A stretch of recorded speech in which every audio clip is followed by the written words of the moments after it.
Where we really started was with an observation that humans are amazingly good throwers. And we can throw both with incredible accuracy and incredible velocity. And people have noticed for years that humans are amazing throwers. If you look at any professional baseball player or cricket bowler, they can throw 90 to 100 miles an hour many times over and over again during a single game. But really, I think the most amazing thing is what normal people can do. So if you look at sort of any Little League baseball game in any town in America, you can find a 12 or 13-year-old kid that can throw 60 or 70 miles per hour.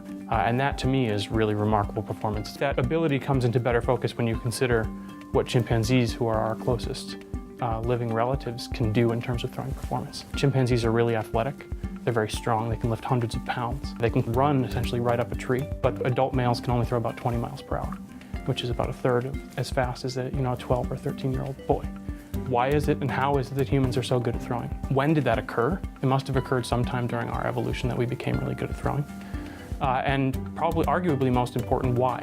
What we started to look at was the mechanics of how someone throws an object, a projectile, a ball. The really remarkable thing that humans do is they store energy in their shoulders. And a sort of good analogy for how that storage occurs is a slingshot. So with a slingshot, you pull really hard on those elastic bands that store energy in that slingshot. And you're doing the same thing with your shoulder.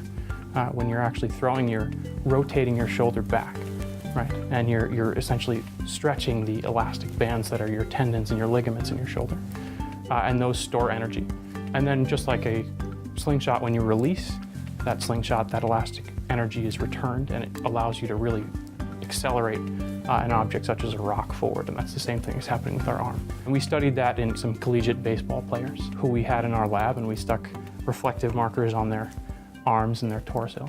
And we recorded how they moved in 3 dimensions. But what you'll see is that as the arm is sort of rotated back, that's when we think that elastic energy is being stored. And then the arm is rapidly rotating forward. A number of changes that have occurred during our evolutionary past to the shoulder and the arm and the torso really make this elastic energy storage possible. And those changes occurred around 2 million years ago. We see hunting behavior emerge around that time. So the earliest evidence of hunting in terms of bones that were butchered and things of that nature appear around 2 million years ago, synchronous with this behavior. We think that throwing was probably most important early on in terms of hunting behavior and enabling our ancestors to effectively kill big game and get more calories for their diet.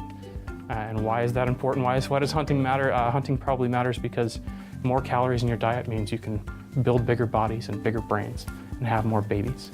All of the things that matter for evolution. The interesting thing about the way that we threw in the past versus the way that we throw now is that there are very few people that throw to hunt anymore. Mostly the way people throw today is during sports, right? And the remarkable thing about sports is that you're throwing using this incredible ability, but you're doing it hundreds of times in a couple of hours. And that wasn't the case for how we would have been throwing when we were evolving and using this to hunt. So this remarkable ability, which we were evolved to do, doesn't really sync up with the modern usage. And what happens is that people actually injure their shoulders and they injure their elbows. So at the end of the day, the ability that we have to store elastic energy in our shoulder makes us great throwers, but it's also injuring us. There are a number of things that we're doing to follow this research up. One of the things that we're doing is actually looking at what early projectiles actually were. So we know that throwing probably evolved around 2 million years ago, or at least the capacity for throwing. But we don't see evidence of projectiles in the archaeological record for about 1.5 million years. So what was it that we were throwing, and how is it that we were killing these animals? And one way that we can start to look at that is to look at the killing capacity of things such as sharpened wooden spears, right? What happens if you try to kill something with just a sharpened wooden stick? Can you do it? How much energy is required? Can individuals actually throw these things effectively and use them to hunt? And that's what we're looking at next.